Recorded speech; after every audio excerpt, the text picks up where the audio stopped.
Honor de estar con Claudia Leonora García y días, con amigo. Francisco Javier Torres, que además de ser artesano de ópalos, es cromatoterapeuta. Correcto. Y vamos a platicar de algunas cosas muy interesantes. Nos va a mostrar y enseñar otras respecto a las gemas y el poder de las gemas en el cuerpo humano, en el poder de sanar, de guiar incluso y de quitar ciertos males, alinear los chakras, etcétera, como le quieran llamar por ahí a algunas personas de acuerdo a sus creencias. Y va a ser una plática muy interesante. Pero vamos a empezar por el principio, Francisco. Sí. ¿Cómo fue tu inicio en la lapidaria, en el trabajo ese artesanal que, como bien nos lo decías antes de empezar, lapidaria no es hacer lápidas, no, es el trabajo de las gemas preciosas que es el ópalo? Correcto. ¿Desde dónde empezaste? Eres originario de esta región, por lo tanto, creo que tus ancestros tienen mucha historia también aquí y fueron de los fundadores de muchas de las casas de lapidarias en Querétaro, seguramente. Sí, es correcto. Muy buenos días. Días. Muy buenos Buen días, día, Claudia. Francisco, que pues gracias por Doctor Carlos. recibirnos aquí en tu tierra, no solamente es una tierra que en Tequisquiapan, y que no solamente es tierra de toros, sino que Querétaro se distingue también por la riqueza natural que tiene y que desconocemos. Pero afortunadamente tenemos un invitado de lujo hoy que nos va a abrir los ojos en muchos temas que desconocemos, amigo. Muchas gracias, Claudia, Carlos. Es algo fantástico. Bienvenidos Gracias. a esta su casa, esta información. Y bueno, sí, mis orígenes empiezan desde los 7 años, con el taller de mi papá, esto en Querétaro. Yo soy originario de Querétaro, de la ciudad de Querétaro, pero pues el mercado y nuestras regiones artesanales fue siempre Tequisquiapan, Tecozautla y Cadereyta, 2 o 3 lugares, ¿verdad?, que son mercados. Sí. Entonces, bueno, yo a los 7 años con el taller de mi papá empiezo a ver cómo pulen las gemas, y como dice el doctor, o sea, lapidario significa el que orienta las gemas, el que le da el brillo y el color, y de ahí deriva la calidad de las gemas hacia donde su valor en el mercado. Entonces hay un variante muy fuerte, pero aquí en Querétaro está la región de ópalos, y los ópalos es una gema muy singular, algo que fuera de México está cotizada, altísimo precio, ¿no? Algo así como $1,200 el quilate, dependiendo una gema, un ópalo de fuego, un ópalo azul. Es impresionante porque hay hasta más de 600 tipos en los ópalos. Sí. Entonces, los lapidarios son los que se encargan de sacar esa calidad de la mina hacia ese brillo. Que además es un arte. Completamente. Porque si no conoces un poco de este tipo de piedra y desde el ojo clínico que deben de tener cuando está en bruto, ¿cómo la vas a tallar para sacar esa riqueza? Si no, le echas a perder. Es correcto. Entonces de ahí deriva el pulir las gemas, y de ahí deriva la palabra lapidarios. Entonces yo vengo de una familia, ancestralmente hablando, tíos abuelos, tíos bisabuelos, mi papá, mi abuelo, que conocían del ópalo, y algunos tenían ¿cómo se llama?, el taller, y pulían esas gemas desde la ciudad de Querétaro. Pero es importante resaltar que yo empecé a los 7 años, empecé en el taller de mis padres, y conociendo todo ese brillo, ¿verdad? A mí me llamaba mucho la atención el brillo como niño, decía, bueno, pues como es algo natural. Que por cierto, ahí menciono que cuando tú ves un color natural, lo ves en una gema. Es lo más puro que puedes ver en un color, porque nosotros usamos teñidos y decoloran, pero en una gema, en un ámbar, en un ajade, tú ves el color como es, y no se diga en un ópalo que se ve el arco iris, que es lo que trata, ¿no? Entonces, de ahí deriva en los mercados. Entonces, ¿cómo se introduce esto? Es bien importante entender que no todas las gemas vienen de la región donde estás. Aquí quiero enfatizar que Querétaro es rico en las gemas del ópalo, y están las minas de la Trinidad y una región aquí cerquita de Hidalgo, que no me acuerdo el pueblito. Pero hay dos partes del mundo, México y Australia. Sí. Entonces México da las mejores calidades mundialmente hablando y las gemas más grandes. Australia da otro tipo de ópalo azul y es más difícil de extraer porque es marítimo, algunas regiones. Entonces acá no. Ahora, como en todo lugar, es poco cotizado de donde se extrae. Sí. Y esto se lo llevan al extranjero y ahí sí es cotizado. Es donde tiene el valor. Así es. Y ahí entra el valor del lapidario que pulió la gema desde acá y cómo se la llevan para allá. Fíjate qué interesante lo que dice ahora, reflexionando en esta cuestión, es que esto es más de lo que dices. Cómo el lapidario tiene la función de tener el ojo para sacar el brillo en la gema. Entonces, el lapidario, su entra en valor está en este conocimiento y trabajo que hace sacar lo mejor del objeto. Es correcto, Claudia. Qué bueno que lo mencionas porque de ahí es lo que hereda uno a través de 3 generaciones, que es la que yo traigo. Entonces, y exactamente, y es una misión. Sí. Digo, ahora mismo lo relaciono con la educación. Claro. Y digo, es que al final compartimos misión. Correcto. ¿No? Porque tenemos un trabajo que hacer para poder sacar lo mejor del otro. ¿No? Sí. Qué bello. Y es algo que ya vienes heredando. Sí, y otra, te tiene que gustar, porque amo mi trabajo. Te tiene que gustar. Yo de 22 primos, que somos primos hermanos, derivados de mis padres, bueno, los hermanos de mis padres, creo que a 3 nos gusta fantásticamente, pero nada más yo me dediqué a eso. Entonces, es algo fuerte porque no dependes de eso, a veces tienes que echar mano también de otras actividades, tu carrera, tu trabajo, todo, pero esto es algo que es eterno, se hereda. Entonces, mi hijo, por cierto, mi hijo tiene actualmente 22 años y él le gusta y tiene ese ojo clínico, lo heredó, tiene que gustar. Sí. Y claro, trabajó conmigo algún tiempo y con su abuelo, en paz descanse, ¿verdad? Pero bueno, volviendo a ese tema, entonces tienes ese ojo y de ahí derivas que compres las mejores calidades y también algunas las pulas. Entonces, sí, volviendo a la región del ópalo, que de aquí se extrae, hay otro que quiero mencionar, la obsidiana. La obsidiana es otra de las gemas que se extrae de aquí de la región de Hidalgo, ¿sí? Los yacimientos más grandes de obsidiana están acá. Digo, hay otras partes, inclusive aquí en Querétaro hay un poblado que se llama Navajas, ahí en el ladito del aeropuerto, y le dicen Navajas porque ahí encuentras muchas piezas de puntas de flecha, herramientas prehispánicas, que inclusive los otomíes o la región otomí, y fue de lo que quedó ahí, pero hay obsidiana que la pateas con Cuando yo era pequeña esto lo podías encontrar hasta en el Cerro del Cimatario, o sea, Sí, cosa que ahora ya no ves, es correcto. pero en su momento es una región muy sí. pegada entre Querétaro y Hidalgo, estamos casi iguales. Ahora, qué interesante esto, voy a mencionar algo en las gemas. Las gemas tienen cierta dureza, doctor. Sí. Entonces, se le llama escala de Mohs, del 0 al 10, que el 10 es el diamante, la gema o más duro sobre la tierra, ¿verdad? El diamante tiene 10 grados en escala de Mohs. De ahí derivan los carbonos. Los carbonos vienen siendo las piedras preciosas, que se viene siendo zafiro, rubí, esmeralda, carbonos, ¿verdad? De ahí, que tienen 9 grados de dureza. ¿Sí? ¿Cómo se pulen estas piedras? Piedra con piedra. Diamante pule a diamante. Y diamante pule a todas las demás.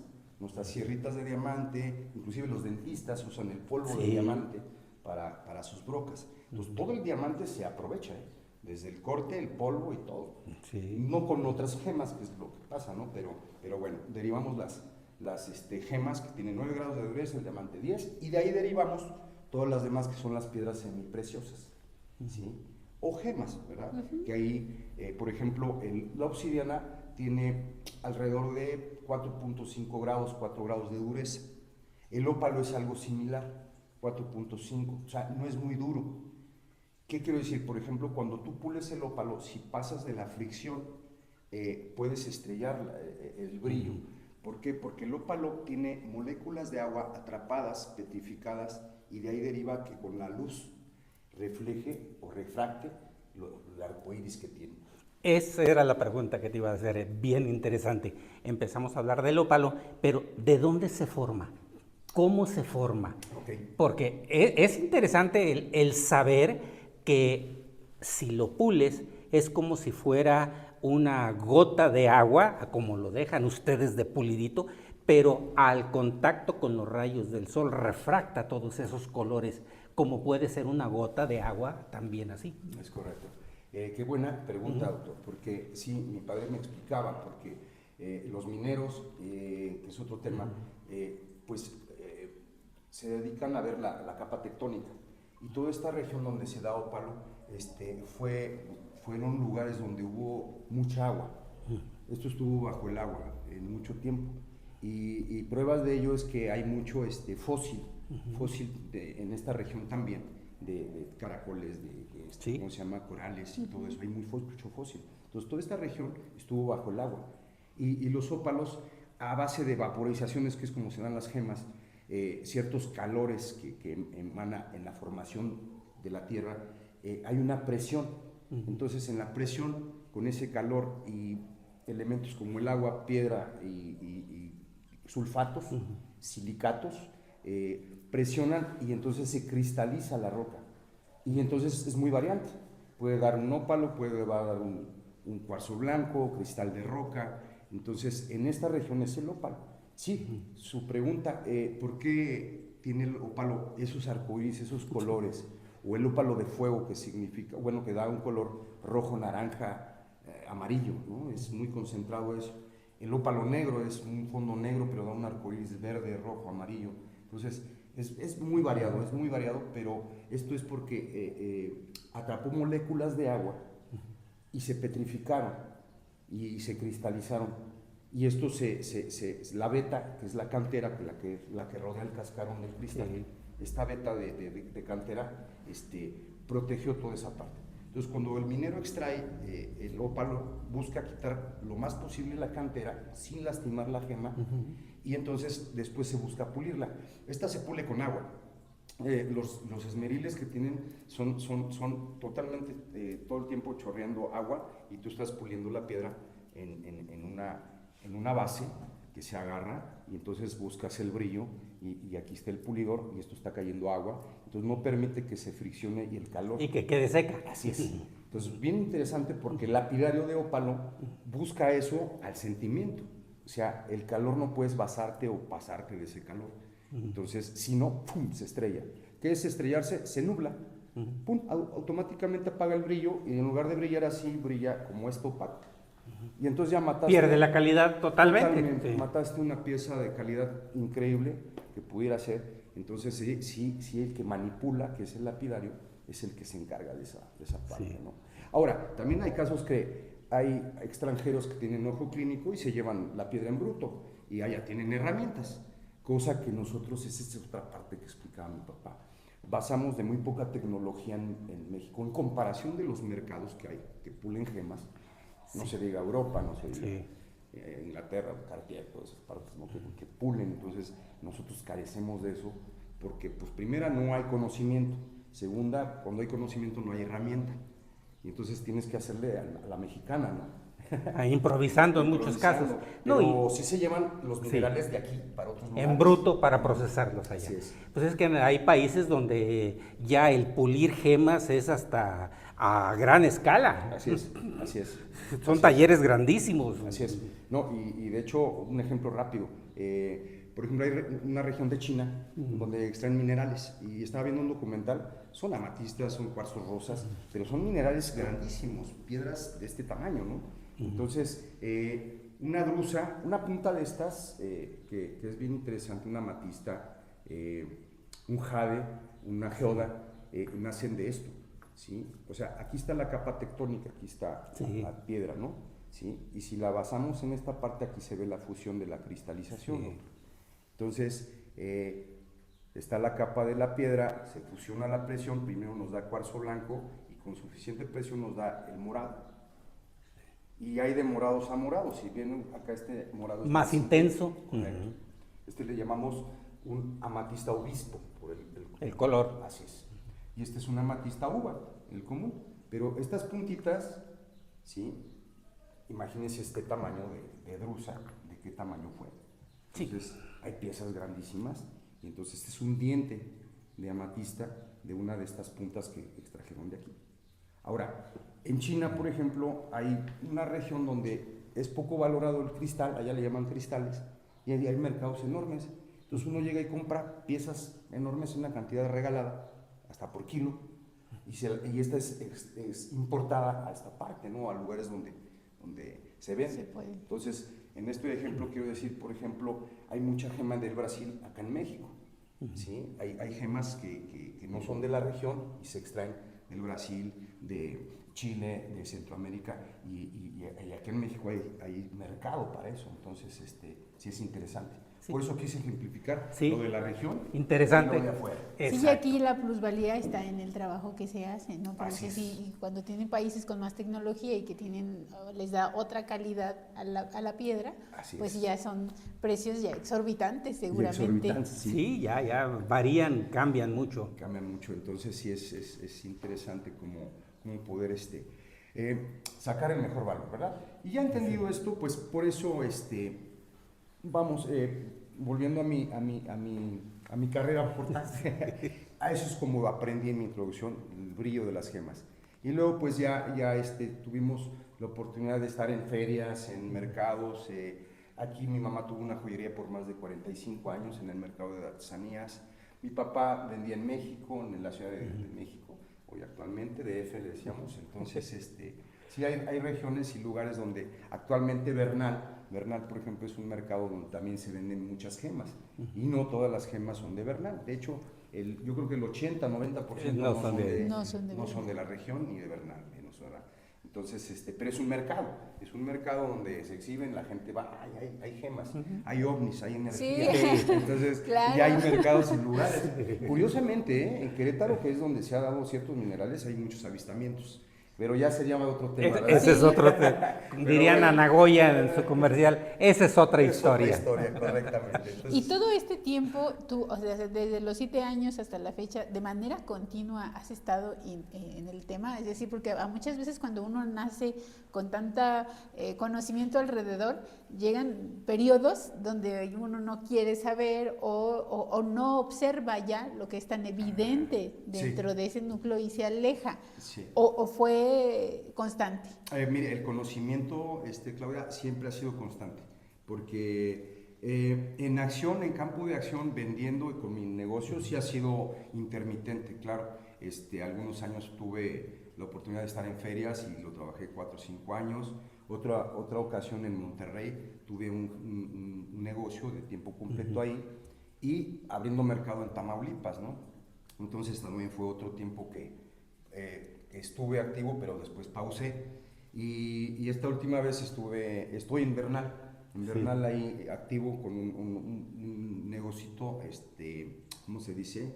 No es ambulante, es como se dice afuera, no tengo local. Entonces de fines de semana. Ajá. Pero el conocimiento astral y sobre lo que se ve, lo que se documenta, libros, gemas, cosas, siempre he estado conectado. Sí. Ahí yo llevo ya más de 40 años. Es decir, el interés hacia es constante, ha sido constante. Nunca he cortado. Porque, mira, ahora mismo tenemos muy poco platicando y a mí ya me despertaste muchas inquietudes que no tenía, ¿no? Y pude hacer muchas analogías, ¿sabes? Oye, me fui yo con una cátedra sobre mi misión en la educación, ¿no? Yo debería de pensar como todo un lapidario, pero ¿tú te imaginas lo que yo necesito para hacer y forjar ese carácter? Sí, le entiendo. Ya lleva años. No, y ahora mismo que ya hablaba sobre las minas, pensaba yo en este carácter que debe de tener un minero que no va por el reconocimiento. Sí. Un minero no va por el reconocimiento, Sí. va por el objeto. Primero, va a rescatar el objeto. Y después de que pone su vida en riesgo por el objeto, Sí. viene y se lo trae a alguien con conocimiento. Entonces, fíjate qué belleza podemos sacar de aquí y decir, el lapidario Sí. tiene la responsabilidad de una vida que estuvo en riesgo Correcto. por el objeto Sí. y de hacer que el objeto alcance su máximo brillo. Así es. Y esa es tu misión en la vida, Sí. ¿no? Sí. Entonces, Y la analogía es que Francisco toma piedras en bruto, las pule y las vuelve una piedra, una gema preciosa. Y tú como educadora tomas jóvenes, los transformas y los guías para hacer una futura gema preciosa. Sí, pero es muy, a mí me encantó, porque ya tenemos una historia de las vidas en riesgo. Entonces, qué bello el valor del minero, pero qué bello que el lapidario alcance a ver esa responsabilidad y lo vea con la responsabilidad de la vida que estuvo en riesgo y de la belleza que está en sus manos, para no hacer lo que dices aquí, ¿no? Para no matar el brillo, lo dijiste de esa manera, porque cuando te pasas o haces una técnica inadecuada, y eso es de manera involuntaria, no creo que nadie quiera arruinar una pieza, pero eso no cambia que no hayas arruinado la pieza. Entonces es una responsabilidad verdaderamente. Francisco, nos quedan muchas preguntas y ahora yo creo que nos vamos a ir a una pausa, pero vamos a lanzar la pregunta. Sí. ¿Qué le hizo ahora a Francisco, ya siendo un experto lapidario, con toda una trayectoria y saber escoger las piedras, tener ese feeling, ese ojo clínico para poder hacer algo precioso, pero ahora transportándolo al bienestar del ser humano, a ligar la salud con el esoterismo, con la espiritualidad incluso, porque llega a hacer esto a ese nivel para convertirte en un cromoterapeuta? Sí, ya, interesantísimo. Pero vámonos a un cortecito y los esperamos que nos sigan en esta siguiente entrevista con Francisco Javier Torres sobre